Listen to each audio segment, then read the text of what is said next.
오늘 창세기 9장 강해로 하나님의 말씀을 상고하겠습니다. 창세기 9장 1절 2절을 보겠습니다. 하나님이 노아와 그 아들들에게 복을 주시며 그들에게 이르시되 생육하고 번성하여 땅에 충만하라. 땅의 모든 짐승과 공중의 모든 새와 땅이 기는 모든 것과 바다의 모든 물고기가 너희를 두려워하며 너희를 무서워하리니 이것들은 너희의 손에 붙였음이니라 했습니다. 노아가 이제 방주에서 나왔을 때 하나님께서는 노아 가족들에게 복을 명하셨습니다. 그 복의 내용은 생육하고 번성하여 땅에 충만하라 하는 것입니다.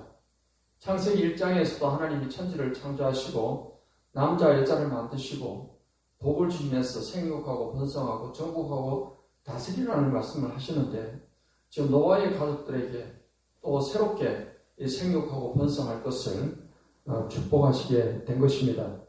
그리고 땅의 모든 동물들을 다스리게 하셨습니다. 이 동물들은 이제는 이 사람들을 무서워함으로써 다스림을 받게 될 것이다 라고 말씀을 하셨습니다. 3절로 4절 말씀을 보겠습니다. 모든 산 동물은 너희의 먹을 것이 될지라 채소같이 내가 이것을 다 너희에게 주노라. 그러나 고기를 그 생명되는 피째 먹지 말 것이니라 했습니다. 이제 하나님께서는 노아 홍수 이후에 육식을 공식적으로 허락을 하셨습니다. 하나님께서 처음 천지 창조하셨을 때는 채식을 중심으로 땅에서 나는 곡식과 그리고 씨 맺는 과일과 열매 맺는 그런 채식을 위주로 먹을 것을 주었지만은 이제 홍수 후에는 육식을 허락을 하셨습니다. 홍수 이후에 육식을 허락을 하신 이유로는 엄청난 이 대홍수로 인해서 자연 환경에 큰 변화를 갖게 될 수밖에 없었고, 그래서 당장은 육식, 채식 위주로는 충분한 어떤 영향을 가질 수 있는 그런 조건이 아니었다고 할 수 있습니다. 하나님께서는 이제 육식을 허락을 하신 것입니다. 하지만은 고기를 피째 먹지 말라 했습니다.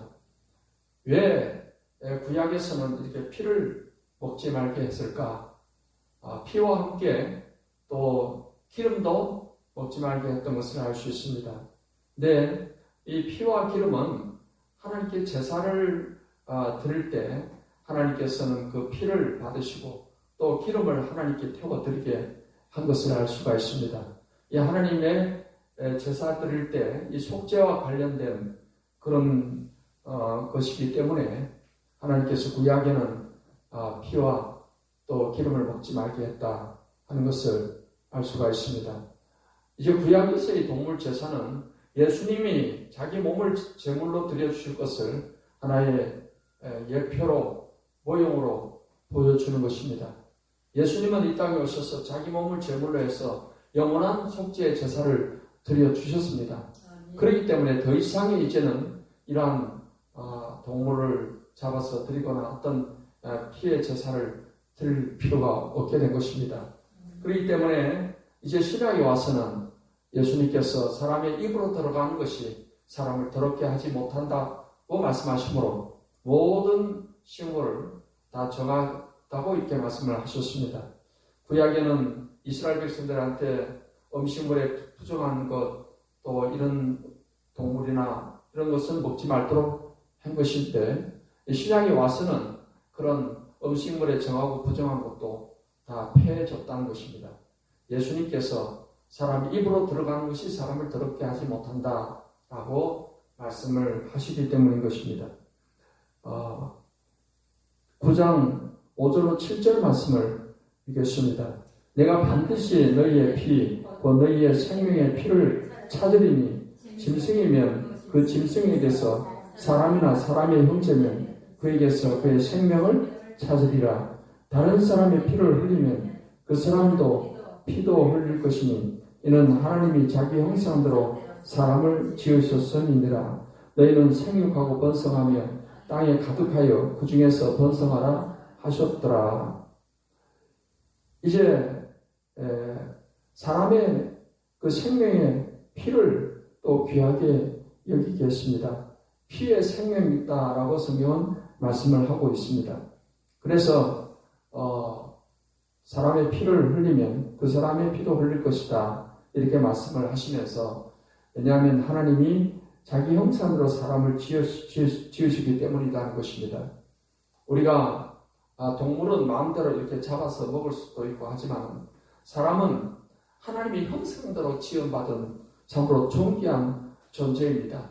하나님의 형상대로 지음받았다는 것은 하나님이 영이신 것처럼 우리 인간도 영적인 존재로 지으신 것입니다.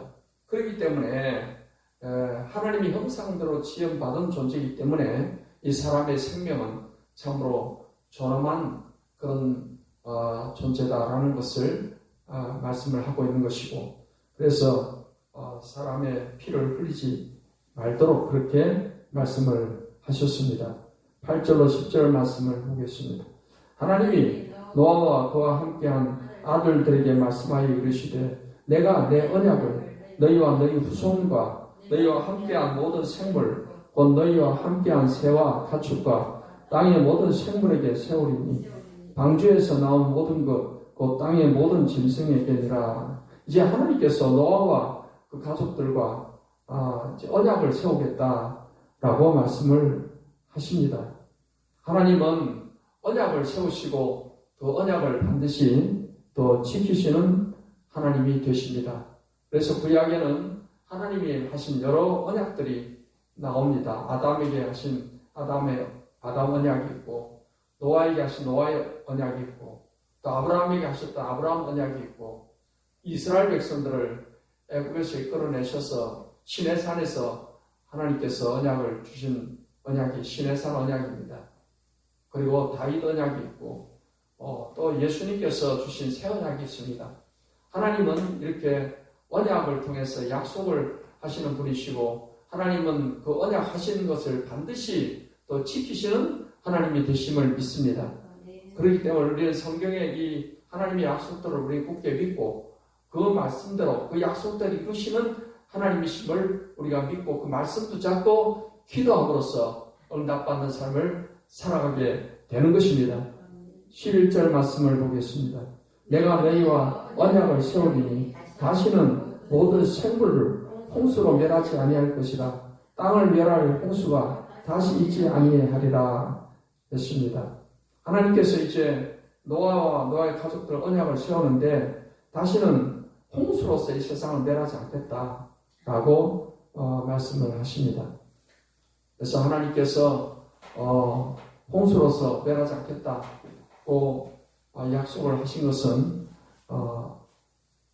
노아의 후손들이 이러한 다시 세상을 멸할 홍수로 인한 어떤 그런 두려움을 갖지 않게끔 하나님이 하시는 약속이라고 할 수가 있습니다.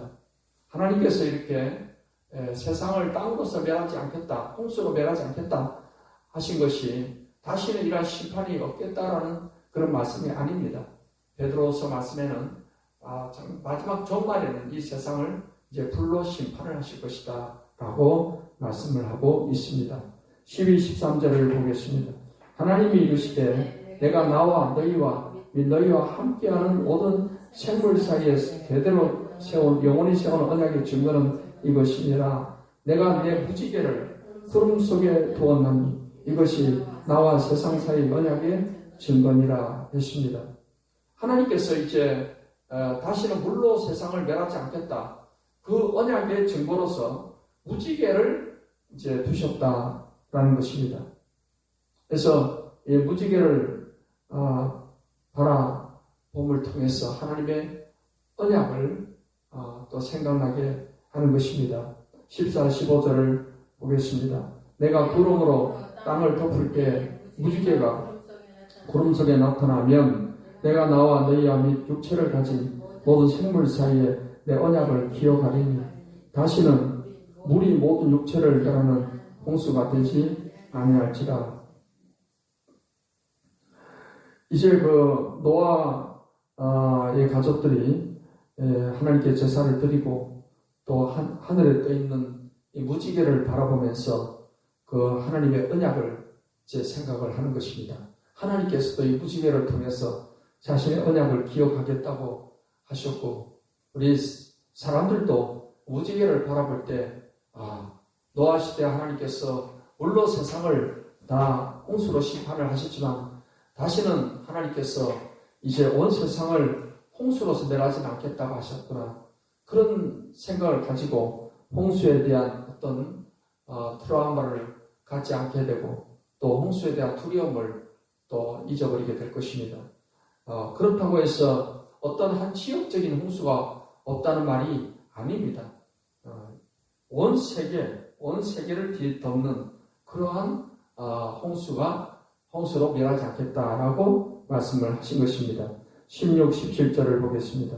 무지개가 구름 사이에 있으리니 내가 보고 나 하나님과 모든 육체를 가진 땅의 모든 생물 사이에 영원한 언약을 기억하리라. 하나님이 노아에게 또 이르시되 내가 나와 땅에 있는 모든 생물 사이에 세운 언약의 증거가 이것이라 하셨더라.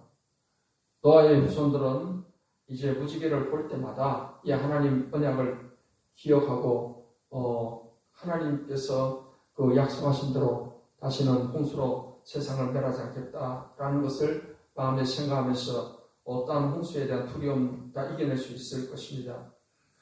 이제 우리는 예수님의 십자가를 바라볼 때마다 이 십자가를 바라볼 때 우리는 십자가에 달려 죽으신 예수님을 우리는 바라보게 되는 것이고, 또 예수님께서 우리에게 주신 그 언약, 새 언약을 우리는 항상 기억하게 되는 것입니다.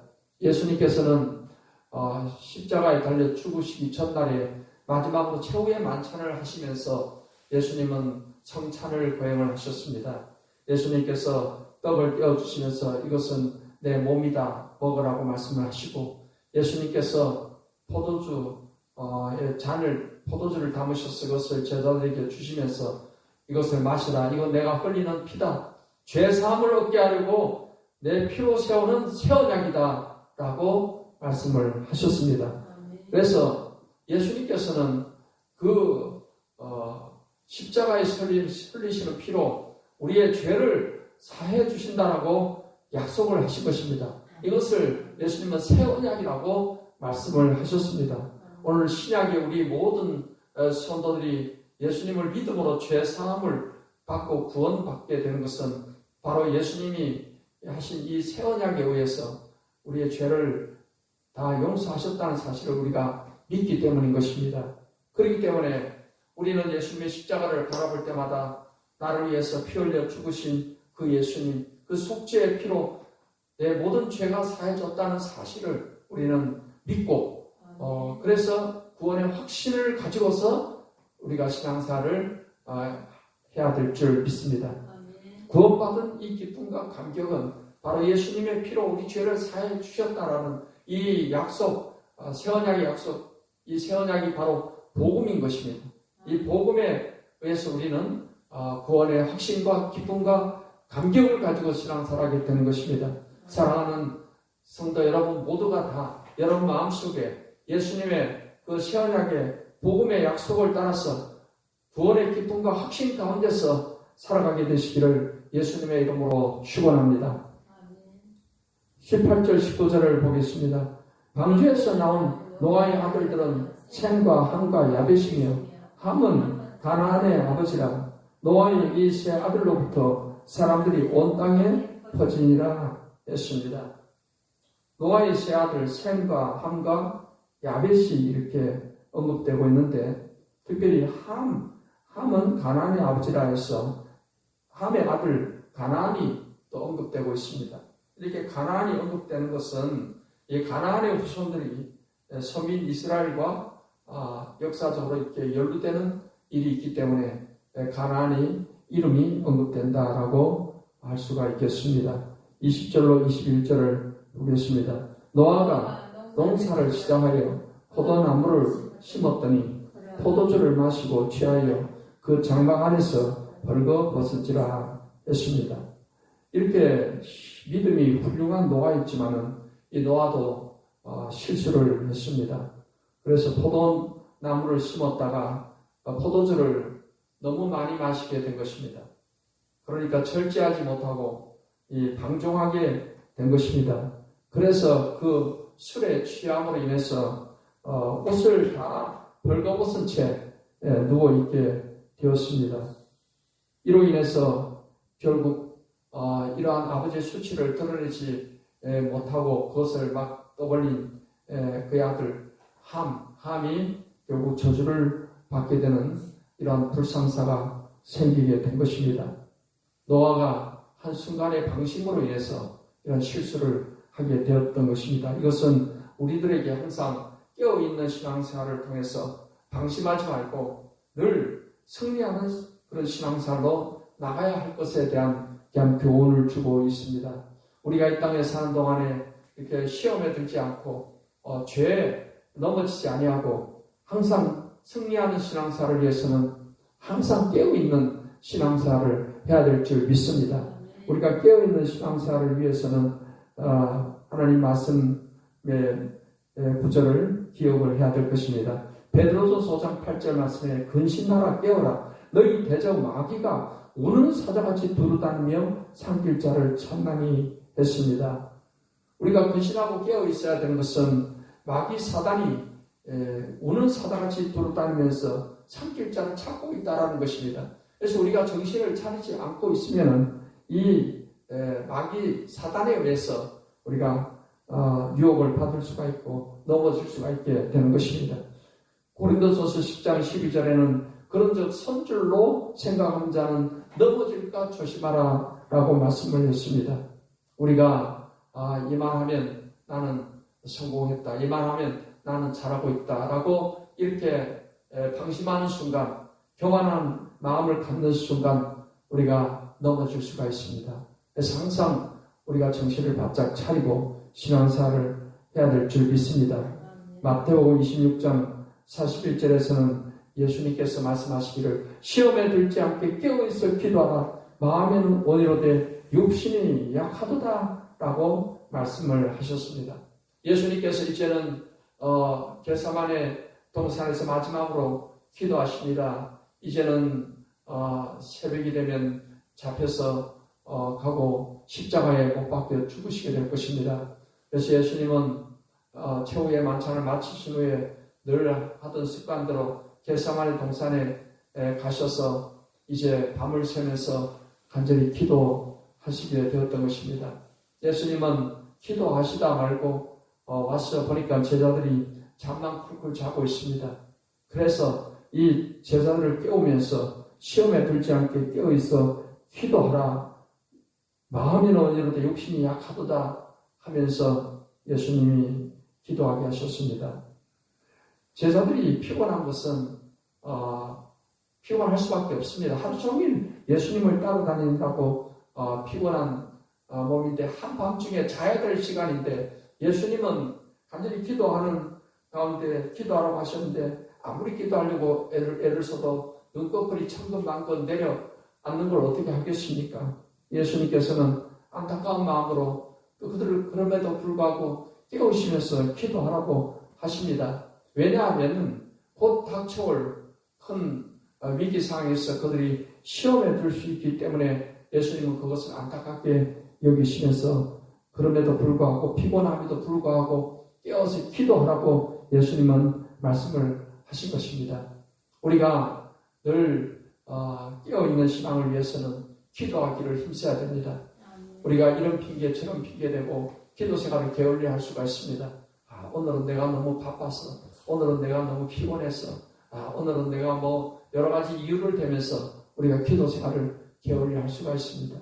그리고 기도하는 것보다는 다른 것을 더 우선적으로 하다 보니까 또 기도 시간을 뺏길 수도 있습니다. 이제 우리는 항상 정말 늘 기도로서 성령 충만하게 깨어있는 것이 중요하다는 사실을 마음에 기억해야만 될 줄 믿습니다. 또한 에베소 5장 18절 말씀에는 술 취하지 말라 이는 방탕한 것이니 오직 성령으로 충만을 받으라고 말씀을 하셨습니다. 노아는 이렇게 술에 취해서 결국은 방탕함으로 인해서 순간에 그런 실수를 하게 되었던 것입니다.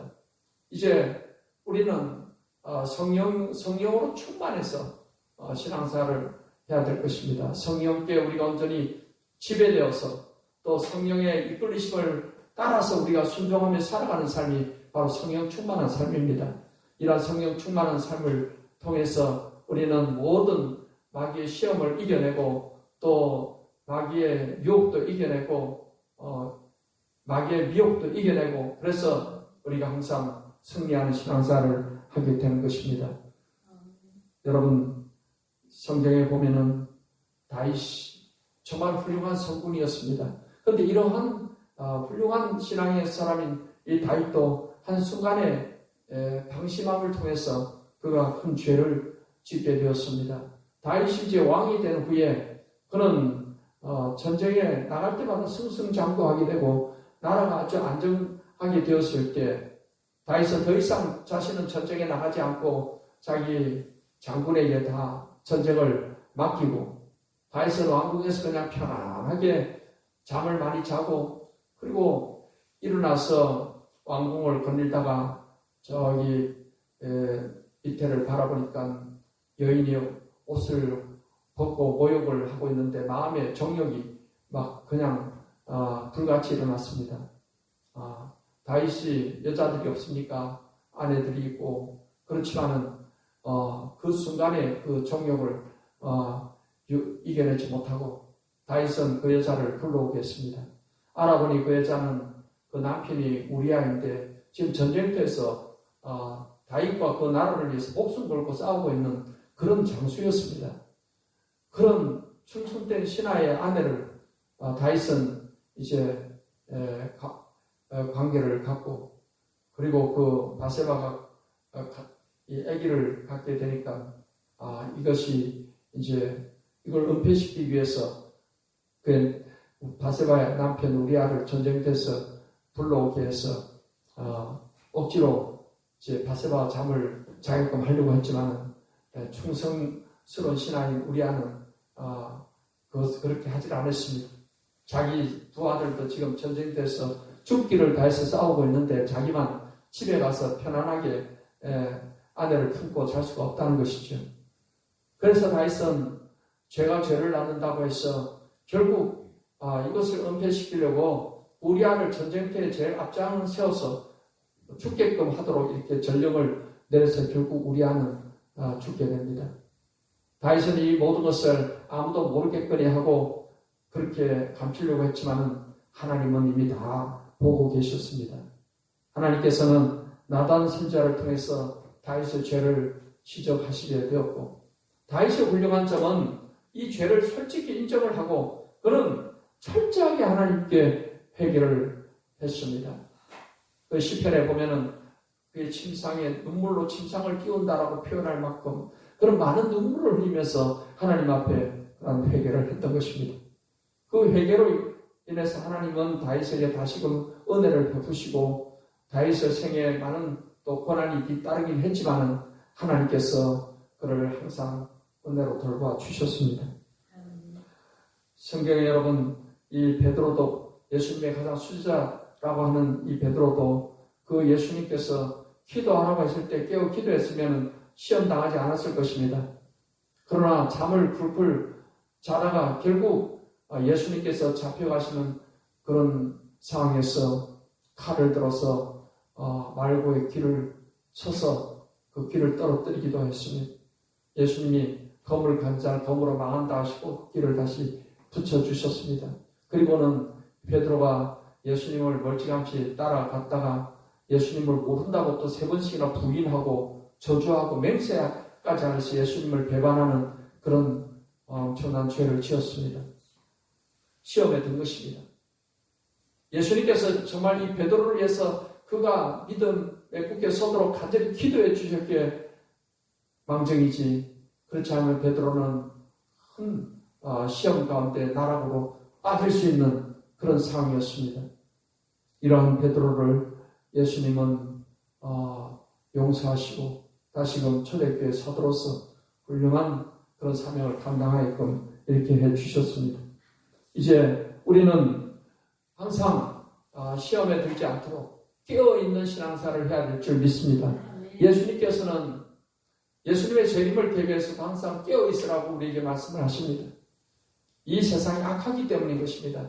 우리가 잠시 방심하고 노아처럼 잠깐의 실수를 함으로 인해서 얼마나 큰 피해가 옵니까? 그 아들 함을 저주하는 그런 결과를 갖게 되었지 않습니까? 항상 여러분 이 땅에 살아간 동안에 주님 앞에 가는 그날까지는 매일 순간 여러분 정신을 바짝 차려서 깨어있는 신앙생활로 승리하게 되시기를 예수님의 이름으로 축원합니다. 22절로 23절 말씀을 보겠습니다. 가나안의 아버지 함이 그의 아버지의 하체를 보고 밖으로 나가서 그의 두 형제에게 알리니 셈과 야벳이 옷을 가져다가 자기들의 어깨에 메고 뒷걸음쳐 들어가서 그들의 아버지의 하체를 덮었으며 그들이 얼굴을 돌이키고 그들의 아버지의 하체를 보지 아니하였더라 했습니다. 노아의 세 아들 가운데 함은 아버지의 수치를 가려드리려는 그런 마음이 없었습니다. 그것을 아마 조롱하듯이 떠올렸을 것입니다. 아버지가 옷을 벗고 벌거벗고 자네 하면서 이렇게 다른 형제들에게 이렇게 알렸을 것입니다. 아버지의 수치를 가릴 마음이 있었다면 먼저 본 함이 이렇게 가려드렸어야 될 것입니다. 셈과 야벳은 이러한 함의 말을 듣고는 옷을 가져다가 그들은 아버지의 그 하체를 보지 않으려고 뒷걸음쳐 들어가서 그 옷으로 하체를 덮어드렸습니다. 나중에 이제 노아가 술이 깬 후에 이 아들들이 한 이야기를 다 듣게 되었습니다. 그래서 결국 이것이 축복과 저주의 하나의 기준이 되었던 것입니다. 여기서 셈과 야벳은 아버지를 공경하는 마음이 있었지만 함은 그런 마음이 없었다는 것입니다. 우리가 십계명에서 내 부모를 공경하라, 이 5계명은 특별히 약속 있는 계명입니다. 그것은 땅에서 잘되고 장수하리라 했습니다. 이게 부모를 공경하는 마음, 눈에 보이는 부모를 공경하는 사람이 눈에 보이지 않는 우리 하나님을 공경하는 사람이 될 수가 있는 것입니다. 그래서 부모 공경을 하나님께서 그렇게 중요하게 여기시고 1년에 관한 첫째 계명으로 부모 공경을 말씀하시고 부모 공경은 특별히 하나님께서 약속 있는 계명으로 땅에서 잘되고 장수하는 그런 복을 약속을 해 주신 것입니다.